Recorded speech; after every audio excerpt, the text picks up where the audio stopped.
Thanks very much, Ed. So thanks for the introduction as well. Just to say up front, I am recovering from flu, so if I go silent for a couple of seconds to cough, you know why. I should be okay, but worst case, we'll struggle through. So, as Ed correctly said, I am effectively in operational charge of the Wales Institute for Digital Information. We have a remit for supporting the NHS with digital healthcare. So we are mostly about using artificial intelligence to try to solve healthcare-related problems, which of course is incredibly topical at the moment, trying to find solutions to big social problems through technology. So for using the most up-to-date technology in AI to try to fix some of the societal problems we currently have with the healthcare system.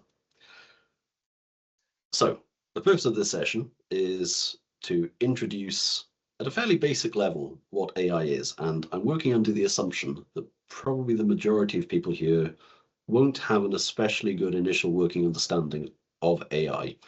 So we're going to have a quick chat about what AI actually is and maybe try and demystify a little bit of it, because I think people do sometimes overemphasize certain aspects of it, or frankly just misunderstand what it actually is to begin with. So we'll take a look at that. We'll also have a sort of a look at so-called generative AI, which is probably the form that's going to be most useful to someone who's kind of maybe looking to use a little bit of it within their business. And we'll explore a couple of use cases that may be helpful to your businesses, because I think what I'm especially here to maybe communicate is it's actually not that scary in terms of actually getting to at least have a play with it, to actually be able to do something with it. We'll have plenty of time for questions at the end. I'm going to make sure I leave at least 15 minutes, and I'll also provide my email address, so if anyone wants to maybe get in touch afterwards, you're very welcome to do so. We're not going to get at all bogged down in sort of tech talk, so don't think for a second that I'm going to be sort of throwing loads of horrible technical words at you that you're not going to understand. The entire point of this is it should be accessible.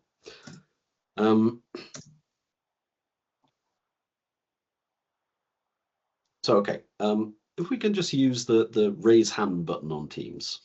I'm wondering, and this will also help me tailor the session a little bit, who thinks they already have a rough idea of what AI is? So if you just press the raise button on Teams.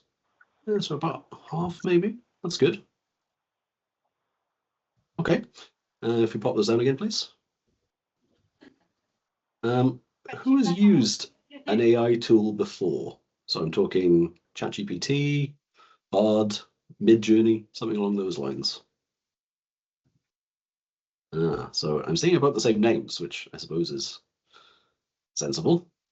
Okay, great. So again, about half. Who's actually using that sort of day-to-day in their business? Is anyone actually, really making use of that in anger?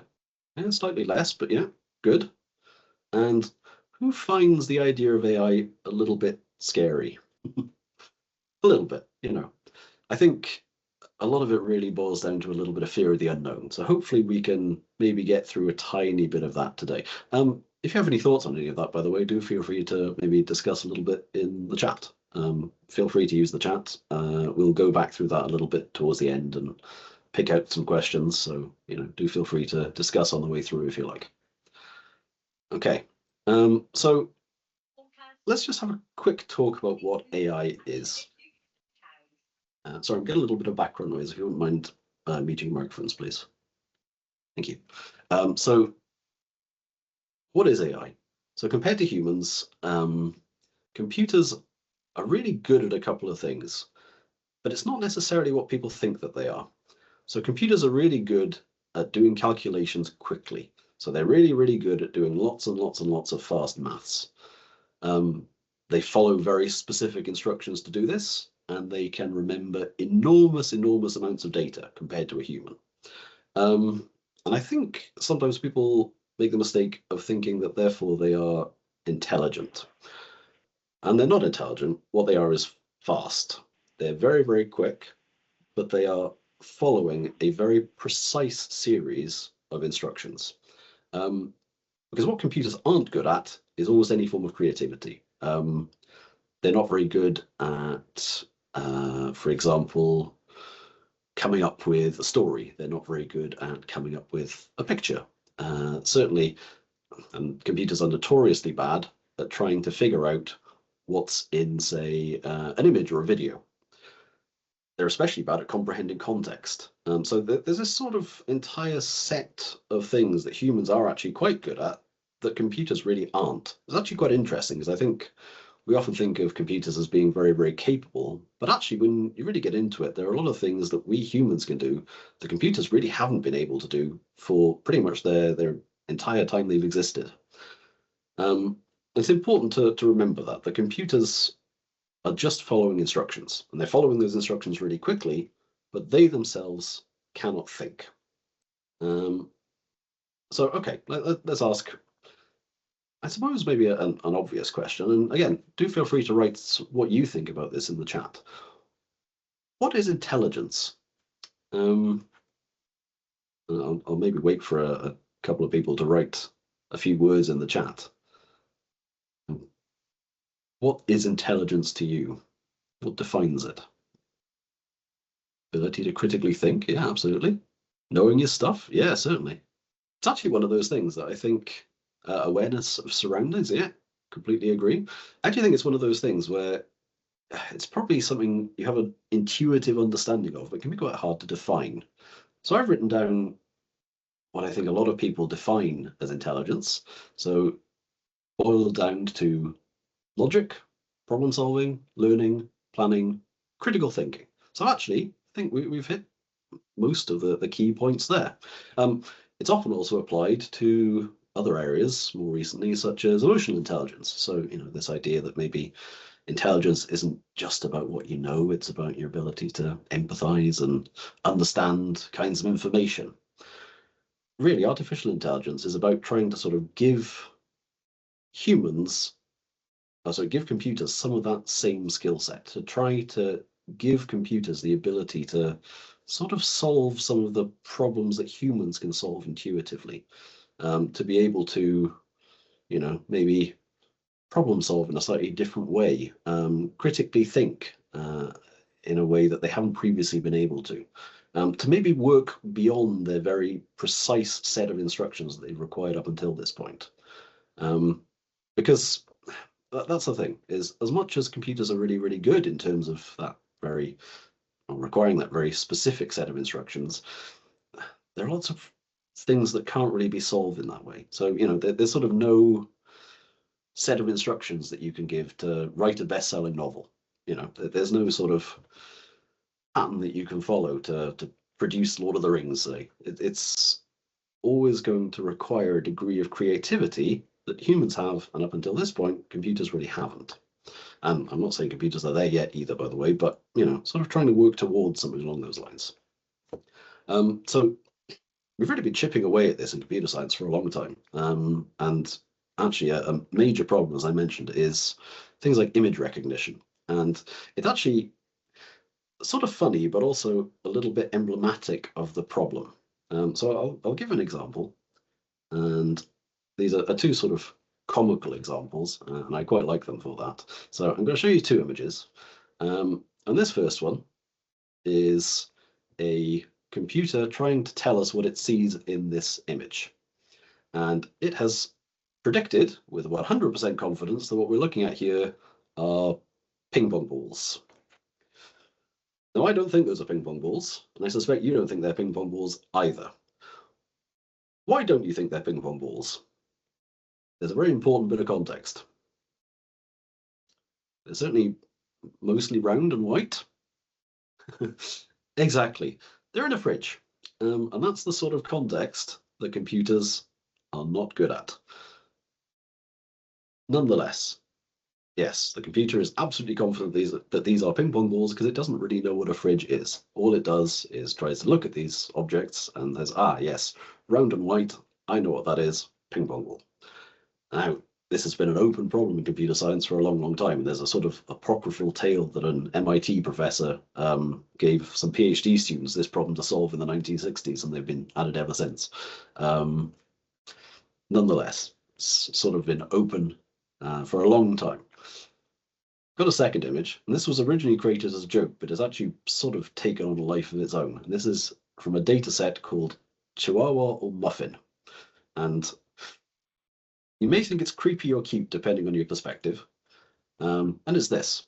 And this is actually a data set that computers have tremendous difficulty with, trying to differentiate whether these pictures are chihuahuas or muffins. And you can sort of see why.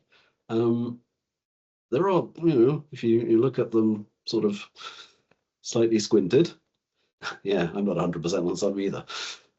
Effectively, yeah, computers are not good at this sort of problem. And it's sort of funny because, again, we think of computers as being very, very capable, but actually there are certain categories of problems that they're really not good at. And this is one of them, but there are lots of others. So this is really what AI is trying to solve. I mean, not this specifically, but this sort of general idea that up until this point, computers have been trying to solve, or been really, really good at sort of things where you can follow precise instructions to reach a conclusion. But actually, for things that require maybe a bit of context or a bit of creativity, something along those lines, not so much.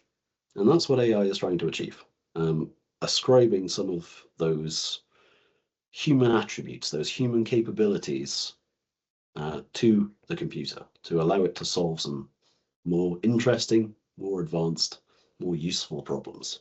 That's really all it is when it comes down to it. Okay, let's maybe look at a couple of examples that will sort of help throw this into context. So I'm going to start with a couple of really positive ones, at least in my opinion. So, okay, an AI tool called Sybil has been trained to detect very, very early signs of lung cancer with 90% accuracy. And it's much, much better at doing this than consultant radiologists. So it's much better at doing this than humans because it can just detect much, much subtler things. It has the entire sort of weight of things that it's learned over an extended period of, sort of thousands and thousands and thousands of radiological scans that it's being able to investigate to learn when sort of a very, very small representation of a tumor has developed into something far nastier later. So it's very, very capable and actually already outperforming humans. Now, that's obviously really important because, as we know, there are significant issues in healthcare at the moment where there just aren't enough staff. So actually, the idea that maybe some of the human workload can be offset to computers is fantastic. I think that's ubiquitously positive. And I will say that in all of this, especially in healthcare, we're a little bit wary of giving artificial intelligence sort of too much remit. All of this work would be checked by a human, but the fact that it can even just point to sort of early symptoms and give the radiologist somewhere to look, that's very powerful. This was an interesting project. So to prevent invasive species of fish getting into British and Norwegian rivers, so they've sort of been set up at the mouths of British and Norwegian rivers, there are effectively traps which have been created where AI will scan different fish as they swim past and direct them accordingly. If they're native species, they'll be allowed into the river. If they're non-native species, they'll be redirected into a holding tank. And so they claim taken back out to sea. I believe that. I do wonder if some scientists are having some very interesting fish supper somewhere, but either way, they're preventing invasive species from getting into British waters, which is excellent. And they're sort of doing a job that probably no human would want to do and probably wouldn't be realistic for a human to do. No human's going to sit there and look at hundreds of thousands of different pictures of fish and decide which ones are allowed in and which ones aren't. Okay, I think another one that is entirely positive. A third example, chatbots are being trained to imitate deceased relatives to help people cope with grief. So the way that this works is an AI is given access to a deceased person's social media posts, text messages, email conversations, those sorts of things, so that it can learn their patterns of speech, interests, topics of conversation, etc. which will allow their relatives to speak to them after they're gone, to try to cope with their grief, especially in cases where they've died suddenly and their relatives didn't have a chance to say goodbye. Now, I'm not sure about you, but when I heard about that, that made me feel pretty uncomfortable. And I can't entirely put my finger on why. I think maybe it's just down to the idea that we can sort of be boiled down to an algorithm, this idea that we can be so easily simulated, because actually scientifically it's been proven to be quite helpful. There's actually some quite good research behind it that shows it has helped people cope with their grief, and okay, that's good. But nonetheless, that idea does make me feel quite uncomfortable anyway, and especially because I suppose if it's possible to create a facsimile of someone who's deceased, if someone can get access to your data, well, it'd be possible to do that when they're alive as well. Yeah, exactly as Jules says. If it's possible to do that after someone's gone, well, it's still possible to do it when they're still here, and that can have other nastier implications. So I mentioned this not to be frightening, but because essentially I think we do need to keep in mind that, as with the development of almost all technology, there needs to be some consideration of an ethical application. And I think some of those ethics are still being hashed out. Some of that ethical conversation is still being discussed. And I think will take quite a long time as sort of world governments get to grips with the speed at which this technology is advancing. Because ultimately, this is completely new stuff. And actually, the rate at which it's progressing is so fast, it's really hard for governments to keep up, because ultimately, these things just are progressing faster than the ethical discussions can take place.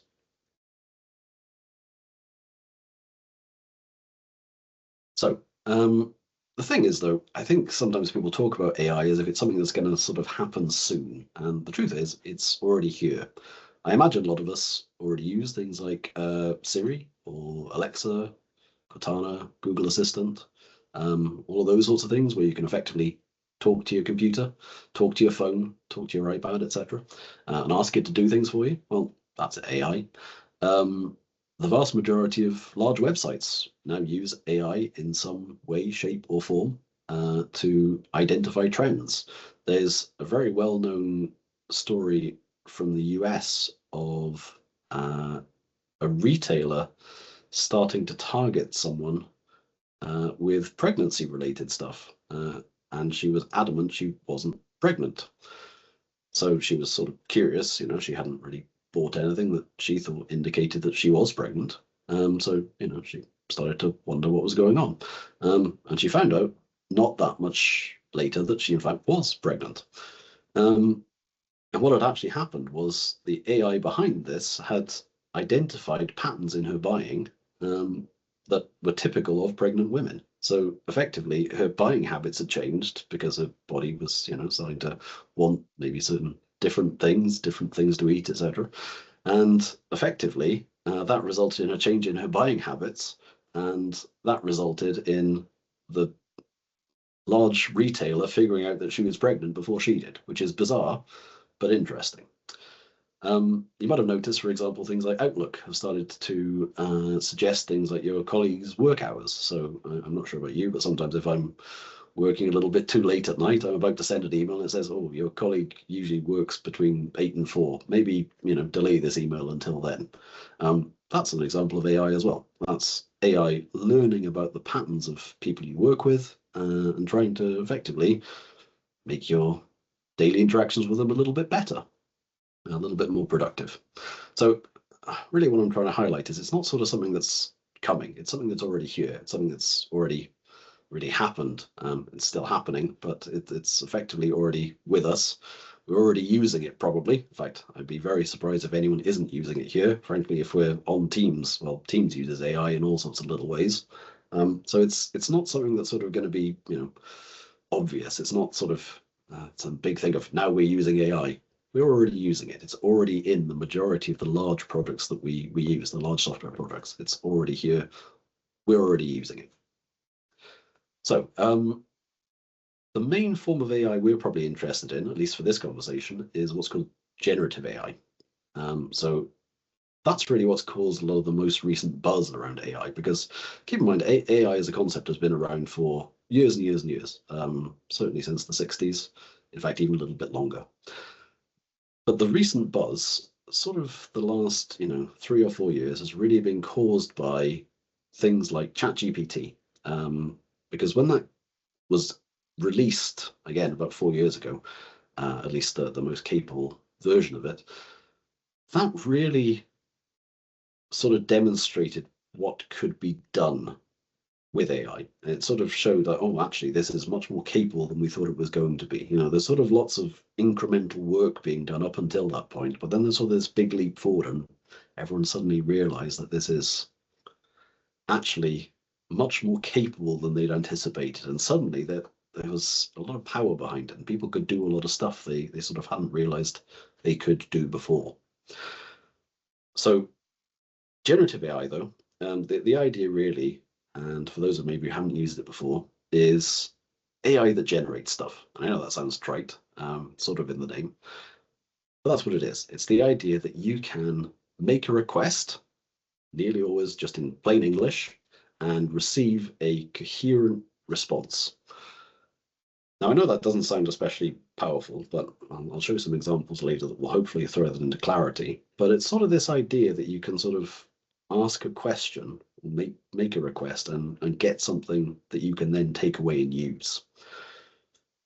And in a world where there's some capacity for creativity, and as I mentioned, that's sort of what AI is really seeking to achieve, and that's actually what ChatGPT and now its sort of ilk have achieved. Yeah, there's a lot of power behind that. So now I mentioned ChatGPT because I think that's the thing. Again, it's sort of been the game changer of the last few years. But actually, there are lots and lots of other tools around too. And there are other tools made by OpenAI. So OpenAI make ChatGPT. In fact, they've been in the news even today with some argument that Sam Altman's having with Elon Musk. I won't go into the politics of that, but it's still very much in the news. So they have other tools. So that they've got a tool called Codex. There are tools like Cogram, Code T5. So these are things that are actually being used by computer scientists, professional software engineers to generate computer code, which is really interesting. And I will say I am a computer scientist. I worked as a software engineer before I was in academia. And it's actually fascinating because it's taking some of the skill out of being a programmer. So, obviously, programming has always traditionally been quite a high skill profession. It's been something that requires quite a lot of training, quite a lot of understanding. But it's actually quite surprising how capable some of these tools are at writing code. And we haven't yet reached the point where you can get away from writing code entirely as a software engineer, but suddenly, actually, it's surprising how much you can achieve without being an especially good programmer. It's sort of maybe suggesting that the profession will move in a different direction over the next few years.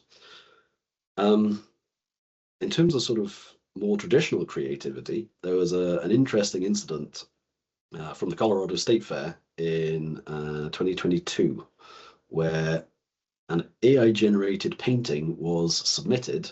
So it was created by Midjourney AI, which is quite a well-known art-generating AI, and it actually won first prize. Now, it wasn't actually declared as AI-generated, and that's sort of the problem, but it was still interesting that this AI-generated artwork was produced supposedly by someone with no artistic talent. I'll show you the picture in a second, and I think it is quite impressive. But nonetheless managed to outperform human artists.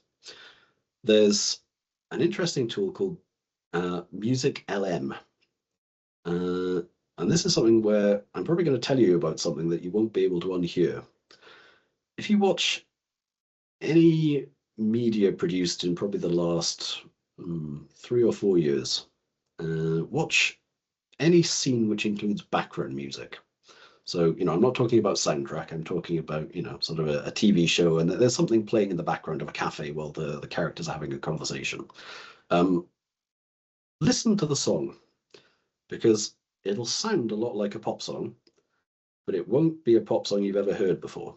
And in fact, it's not a pop song you've ever heard before because it was a pop song specifically generated for that TV show by AI.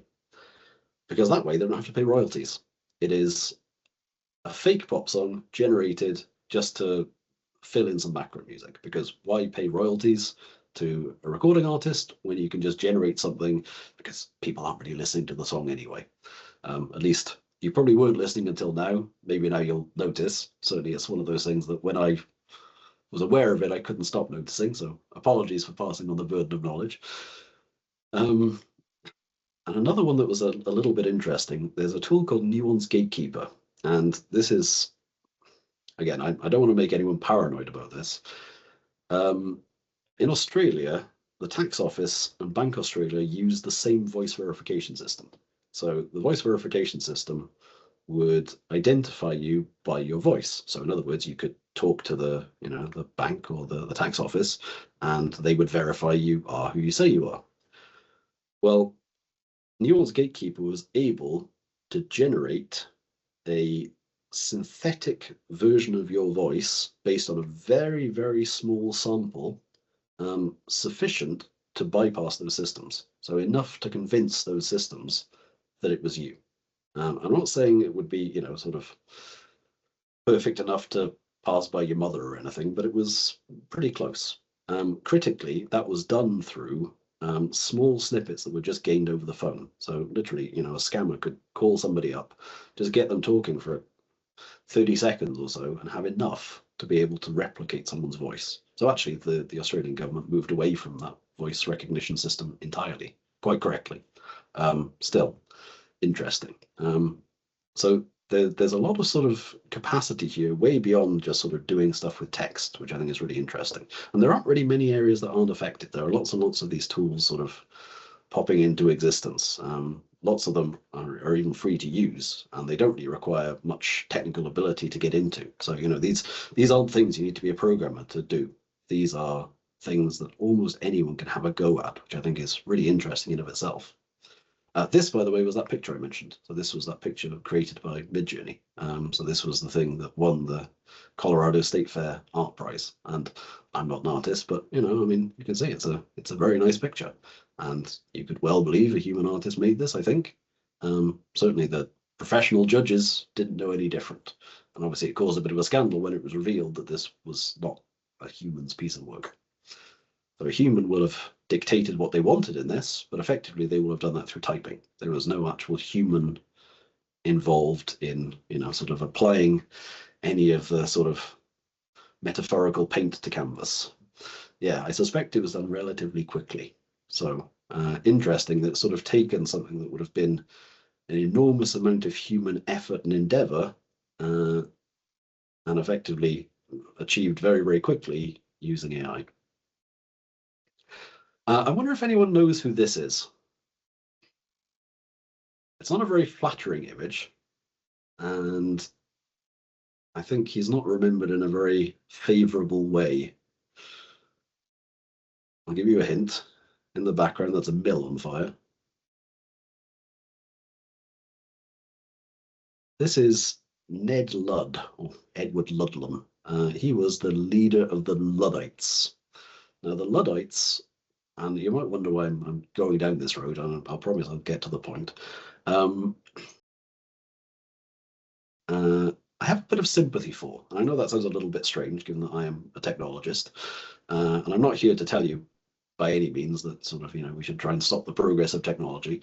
The reason I have sympathy for him is I think he was a victim of something that we sometimes all feel, which is the pain of skill erosion. And his main grievance was that he had, for a long, long time, his entire career, in fact, spent his time, sort of building a skill. He had spent his, years and years and years of his life perfecting this skill that was effectively being entirely eroded by the loom.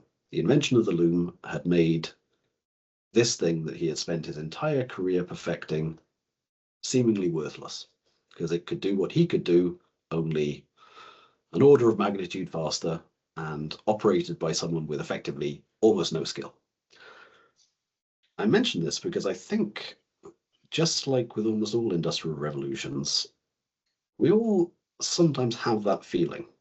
And I've got a couple of examples because I think, it's really easy to mock the Luddites, but I do sort of understand the sort of emotional response that they maybe will have had. And certainly the pain that you can feel when you spend a lot of time honing a skill and suddenly realize that that skill actually isn't worth quite what you thought it was going to be. It's not quite returning the investment that you spent. And I'm going to say a couple of things that I know are going to be provocative, and they're sort of deliberately provocative. And I'm wondering, and again, do feel free to sort of, say what you think about a couple of these things in the chat. I was a child of the sort of mid-80s. So I spent in school a lot of time learning joined-up writing, as I suspect did many of us, because that was, of course, a skill that was going to be really, really important to us in business. That was a skill that was going to be critical in our lives. We were all going to be doing masses and masses and masses of writing. And it was going to be really important that we, had fantastic joined-up writing so we could write nice and quickly. Now, as I mentioned, as a child of the mid-80s, the computer sort of came in just as I was leaving school. So that was very unfortunate timing because I spent a lot of time honing this skill. As it turned out, it wasn't really that useful because I've got to be honest, I write almost nothing. So, lots and lots of time spent in school honing this skill, and it hasn't really returned that investment. Now, that's not to say it's a worthless skill by any means. And certainly if I do need to write something, okay, I can do it nice and quickly. But it probably wasn't worth the time that I spent learning it. That's unfortunate, but interesting. I think it is interesting, though, that sometimes I talk to parents who are horrified that their kids aren't now being taught joined-up writing in school. So my child can't write with joined-up writing. Why aren't they teaching joined-up writing anymore? It's like, well, that's true, but has that been replaced maybe with some digital skills? Is that maybe now more important? Have we sort of moved beyond that? Do we maybe need to sort of reassess what's important? Is the desire to do this just sort of an emotional response to something that, we spend a lot of time investing in that now actually isn't quite worth what we thought it was going to be? I'd argue that's probably true of map reading. Again, I was in the Scouts. I spent a lot of time learning to read maps, and I've got to be honest, I'm not sure when the last time I read a map was because GPS came around, and GPS took that and made it, well, I'm not going to say useless, but certainly less useful. Yeah, the GPS does fail sometimes, but I've got to be honest, I don't personally have a map book in the car. But nonetheless, and again, I'm by no means suggesting that these skills are obsolete, that they are entirely worthless, but I am suggesting that they have been largely eroded by technology. That probably for a lot of people, these things haven't quite paid off in the same way. Now, this is a really controversial one. Mental arithmetic. And I don't entirely agree with this for what it's worth, because I think there is definitely value in mental arithmetic. But I think I was always sort of amused by the sort of common refrain of the maths teacher of, well, you won't always have a calculator in your pocket. And, I'm not sure what they tell kids these days, because I assume kids will just pull out their phones because everyone does have a calculator in their pocket. Now, again, I'm not really arguing that mental arithmetic isn't worthwhile, because it is, but interesting to think that sort of technology does shift the skill set that we need for the modern world. Spelling, again, a really controversial thing to say. And again, I'm not by any means really suggesting that learning how to spell is a bad thing, because there are ambiguities in spelling. But actually, spell check is, pretty good these days. It can differentiate between some pretty complicated things. It's pretty good at actually correcting your grammar, correcting your style as well, to the extent that even if you're not a fantastic speller, actually you can get by pretty well, and most people probably wouldn't know if you use some tooling correctly.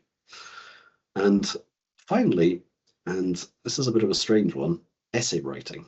And as someone who's worked in academia for the last 15 years, this is a bit of a painful one to me, because obviously I've spent a lot of time getting what I feel is quite good at writing essays, and now I'm watching generative AI write some pretty good essays and maybe take away some of the power of that skill. And I think it's interesting, because I think what I'm really trying to highlight here, again, isn't that any of these things aren't worthwhile, because and especially if you find joy in them for their own right, then that's completely reasonable. But I think sometimes we do have to sort of consider whether some of these skills are being eroded by technology, and maybe just accept that the world does move on, and sometimes new skills will pop up to replace them. So there are some interesting implications of generative AI that we maybe haven't considered. So really what I wanted to highlight are a few things that we can do with generative AI, and I'm going to give a quick example, and then we'll move on to some questions. So the main thing that I would suggest, if you're interested in having a look at AI, is to have a look at using it initially for content generation, because that's probably the easiest thing to do. I mentioned this idea that it can write essays, but actually it goes quite a lot beyond that. It can generate content in a very, very capable way, but actually, probably more than that, it can generate it very quickly. I think the thing to highlight is generative AI isn't perfect, and I don't think anyone will pretend that it is. It can make mistakes, and it probably won't generate exactly what you're looking for. But most of the time, if you ask it the right question, it will give you something that's sort of 80, 90% of the way there. It's much, much easier to correct something that's most of the way there than it is to design something from scratch. And often it will come up with some interesting creative ideas that may have taken you a while to arrive at. So there's a lot that you can actually ask generative AI to do that maybe you won't have thought of. And I'll show a couple of examples of that in a second. So, I'm not saying that these tools are necessarily perfect, but they can do quite a lot, and they can actually make your life quite a bit easier if you're willing to invest a little, and I really do mean a little bit of time in learning how to use them. And the vast majority of these you can play with for free. So you don't actually need to sort of try to invest any money in any of this stuff. You can actually just give it a go and see how you get on with it. Interestingly, of course, you can also use this to generate things like images, video, music, etc., even with no artistic ability. I'm someone with very little artistic ability, so it's actually pretty good for me to be able to, just throw in a bit of text and have this generate some images for me based on that text. Again, I'll show an example of that in a second. These things can also do some things you may not have considered. So, for example, it's very useful for summarizing information. Again, you probably don't want to use this for anything critically important, but sometimes you have, masses and masses of documentation you need to get through. Generative AI is very, very good at producing a summary. So you can ask it to produce you can feed it some documents and ask it to summarize them for you, to give you a couple of paragraphs that explain the key points. Now, obviously, again, you need to do this judiciously. You probably don't want to do this or in a way which you're concerned you may miss some of the nuance, but nonetheless, it can be useful just to sort of get a top level understanding of what some process is looking to achieve. Chatbots for customer support. Now, I'm not sure the context of your businesses, and I'd actually be happy to discuss with some of you what you're up to, and maybe look at what could be done. But for those of you who employ people, you know that customer service is expensive, and good customer service is really expensive. But a lot of the time, customer service staff are tied up dealing with inquiries for things which are pretty much solved problems, for example, on your website. So a significant majority of companies these days won't let you talk to a human that easily. And I'm sure we've all had this experience where you're trying to get customer support and you'll pretty much have to talk to a chatbot first, and the AI will only let you talk to a human once it's convinced you've exhausted all of the sort of known information, once it's really, absolutely certain. Now, actually, that's quite powerful, because it's actually interesting, because I think done badly, it's very frustrating, because some companies will take this way too far, and they will do this because they're effectively trying to save as much money as humanly possible on any human customer support. But actually, it's sort of just a top level filter to be able to, really make sure that people have been through the publicly accessible information that can be quite good. So it's sort of a good way of maybe offsetting some of the cost of tier 1 support staff. So a lot of companies you're familiar with will probably already do this. And actually, this is pretty easy to set up. There are package tools provided by, for example, Amazon. So Amazon have a tool called Q&A bot. Microsoft have Azure AI bot. These are things that anyone can set up. They don't involve any code. And they can significantly offset the cost of customer services. Personalized marketing. So it can be quite easy to set something up to look at customers' individual preferences and generate customized marketing for them. So bespoke marketing based on their needs, their wants, their likes, their desires, etc. To create marketing campaigns that are tailored to an individual, which have been proven to be significantly more successful than sort of, blanket, send everybody an email. Maybe you're interested in this product. I have no indication that you are, but maybe. And of course, again, companies you're familiar with will very likely already do this. If you receive email from some of the big retailers, they will be targeting you with stuff based on your buying preferences. And that's why things like loyalty cards exist, because that's how they learn about your preferences. That data is quite valuable to them. I'm going to give a quick example because I think it's worth just understanding. I'm aware we're a little bit short on time. I'm just swapping over to, can everyone see ChatGPT here? Yeah, great. Okay, so for those who haven't encountered this before, this is ChatGPT. So this is generative AI. This is free to use, obviously, now quite a well-known tool. And it's as simple as just typing something in this box and asking it to do something for me. So effectively, we can pop anything here and ask it to help with something, and it will try to help. So I'm just going to give 3 quick examples, and then we'll move over to some questions. So let's say, let's go for a marketing example. So I run a bakery specializing in French pastry. Let's say I haven't had breakfast yet, so I'm a bit hungry. That's why I'm going with this. I want to write marketing copy, inform prospective customers about the business, and encourage them to visit the bakery. I intend to send an email every week for 4 weeks. Please suggest email subjects for these emails. And here it pops up a few possibilities.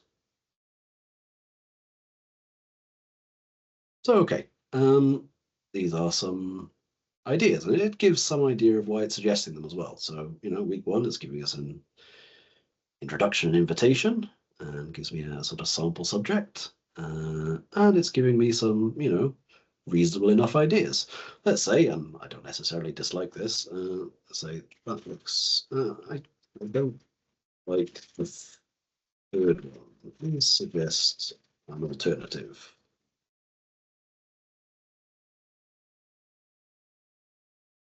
Yeah, there we are. It's giving me a different alternative for number 3. So, that's potentially quite powerful. Jules mentions that I'm obviously saying please to the AI, which is something you don't need to do, but I don't know. I personally can't break the habit, and as you rightly say, maybe when the machines take over, they'll remember that I was polite to them. Let's hope so. Okay, so let's say these are good. Please write sample emails.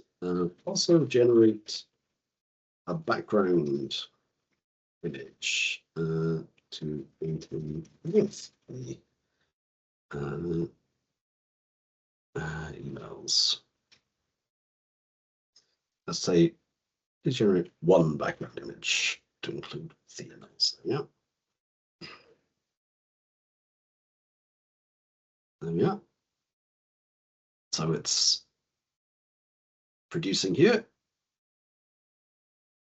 some sample emails that I can then, and I'm not suggesting that these are perfect. And obviously I have given this no information about this business whatsoever. I could spend a little bit of time here educating the AI about what my business is, explain some of the context of what we do. To be honest, I could feed it some existing documents about things that we maybe sell, and I could then have it generate much more specific information. And there we are. It's generated an image for me, which is this. So this is an AI generated image, right? This is not something that's been pulled from Google. This is an entirely new image that the AI has created for me. Now that's important because that means it is royalty free. I don't have to pay anyone to use this image. It was just produced for me. If I wanted a slightly different image, I could do that quite easily. I could ask it for something slightly different. So there are a lot more things that we can do with this, but I'm aware we're running a little bit low on time, and I'm keen to make sure we have enough time for questions. So I'm going to suggest that I'll pause here, but I'll leave this on the screen in case maybe there are some questions that lead to anything that will benefit from having a look at this further. Thank you, Tim. Tom and Lydia, question from you? Shall I go first? Yeah, please. Thank you. Thanks so much, Tim. I just wanted to ask about kind of the stuff we haven't talked about intellectual property, because you talked about all of these examples of these things we can use, and a lot of them are free. I'm just wondering how much of our intellectual property are we signing away when so should we remove things like our business names and things like that from when we put them in ChatGPT? Because somebody said that only the paid versions kind of protect against those. So funny enough, I do have this on this slide, which I didn't quite have time to get to, or at least, sort of alluding to it. I would suggest probably including something like a business name likely isn't the end of the world. As in it's not really going to do anything significant with a business name. I would definitely never want to submit anything truly confidential to something like this, to the paid version either. I think anything, you have to remember that anything being submitted to any of these services is effectively going to mostly a large American tech company. And they will use that information potentially to train the model going forward. Now, how risky that actually is, I think is very hard to say. I suspect in reality, not that risky. But certainly you wouldn't want to put, for example, financial information into something like this, or any, sort of truly confidential corporate information. Just for the sake of, protecting yourself. Thank you, Tim. A further question from Peter, please. Yeah.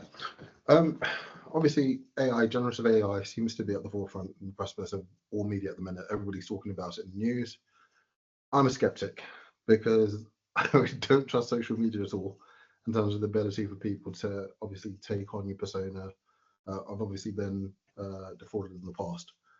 How does a person in this new AI age manage to protect themselves from that happening, basically? That's what I'd like to know.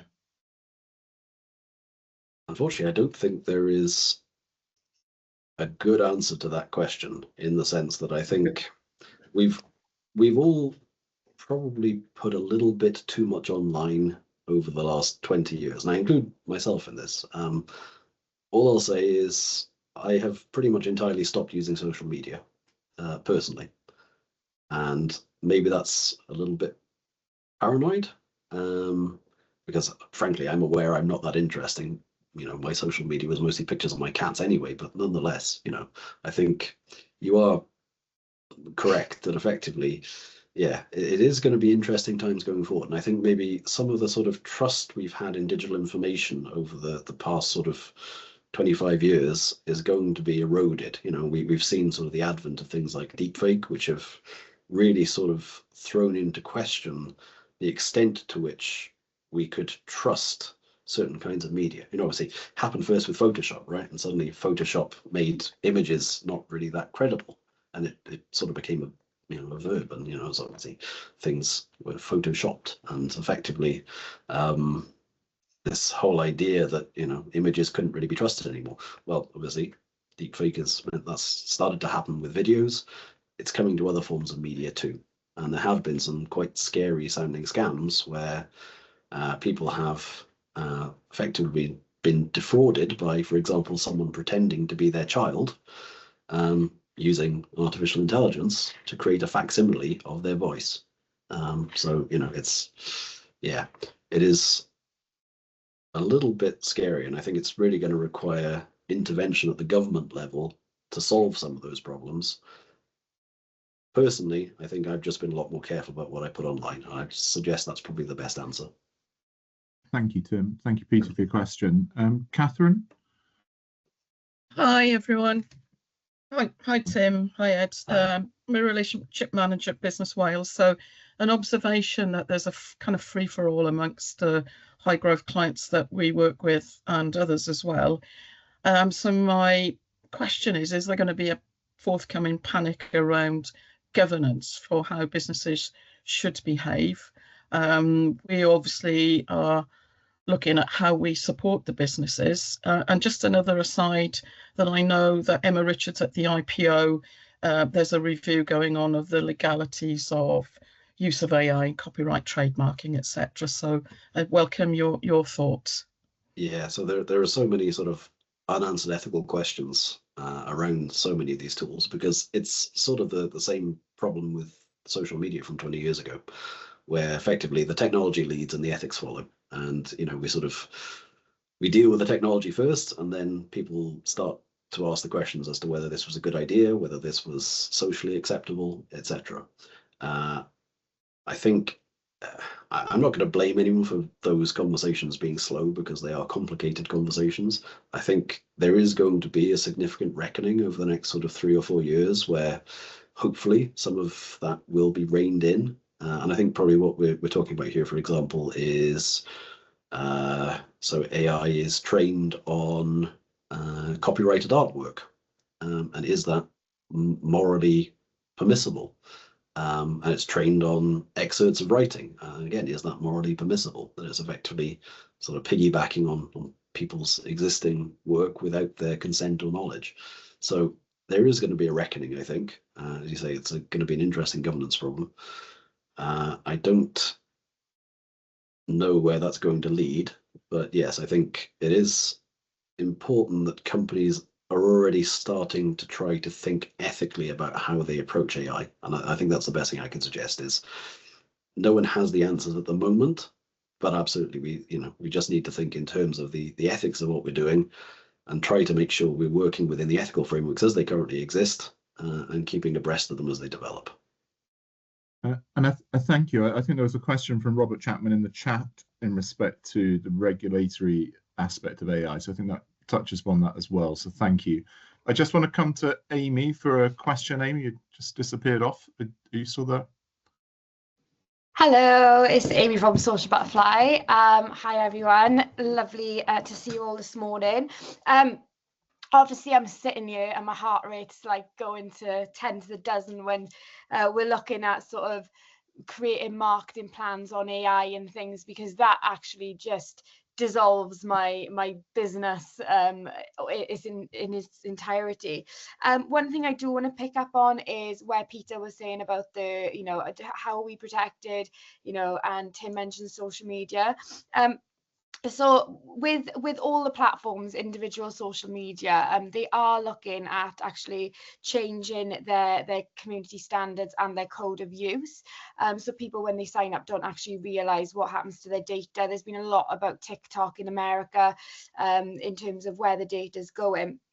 So yeah, I agree that Tim, you do really need to be careful on what data that you are putting on, but I also think that there needs to be a lot of training as well in terms of more vulnerable customers. I mean, we've seen over the years email scams that are looking really, really clever. People are clicking these links, it's mad, and that's probably now AI generated. I have a lot from Meta. There's a Meta scam going on at the minute where it's like people are going to be shutting down your pages, and it is quite scary. And that's AI generated as well. But what I would say is that AI does have a very distinct a very distinct way of putting words together that is not in a localized way. So what I would say is that even if you are going to be looking at, creating your marketing plans and doing anything online, you will be able to read it, and it will sound slightly different to if you were talking to a human being. It does have like an algorithmic kind of shift in the language that it uses. So that's one way that you can really look out for any sort of fraudulence with AI. It's do you feel like you're talking to a human? Some AI is extremely good, but there are certain subtle hints that not all is what it seems. I definitely agree that the intervention needs to be there. I think that businesses need more training on the pitfalls of AI as well. But all in all, I think everything that's been done on this call has been really relevant. I just would like to see more kind of consideration to the local businesses that this AI does affect. Yeah, absolutely. Yeah, I think interesting points, because it is going to obviously impact business in a big way. And as I mentioned, it's some of the pain of skill erosion is some of what, some of the skills that we spend a lot of time investing in will become less relevant as we go. Personally, of course, as I mentioned, I was a software engineer for a good few years. I spent a long time. In fact, I've been, sort of programming for almost 30 years at this point. It's a bit depressing to think that some of that skill might not be worth that much in a few years' time. I suppose, it's inevitable as things move on that, yeah, absolutely, new skills will emerge to replace the old ones. But still a painful thing to go through. Interesting what you said also about AI having sort of a very, I suppose, precise way of talking, as you say, an algorithmic way. It's one of those things that has actually improved quite a bit over time, and I think that's maybe the way I'm looking at it, because by coincidence I chair the university's academic misconduct committee, so I see lots of instances of students' work that has been submitted, produced through generative AI. So I've gotten quite good at sort of identifying AI generated material. It's actually getting a little bit harder because AI is getting a little bit sort of closer to human speech as the years go by. And I think you're definitely correct that as of right now, it's still, algorithmic, and it's still possible to identify. I reckon another 3 or 4 years, and it probably will be there, and it probably will be indistinguishable. The way I would use, and I have used AI, is rather than necessarily use it for the entirety of the content I want to produce, I'll use it to generate structure, and then I'll type it in my own voice, or maybe I'll use it to sort of generate a rough copy, and then I'll put it into my own voice. As I say, I don't think, and I wouldn't ever suggest that you just take something that AI gives you and sort of throw it out into the world, but it can do sort of 80-90% of the work for you in a lot of cases. And I think that's the way I would suggest thinking about it to start with. Never trust it either.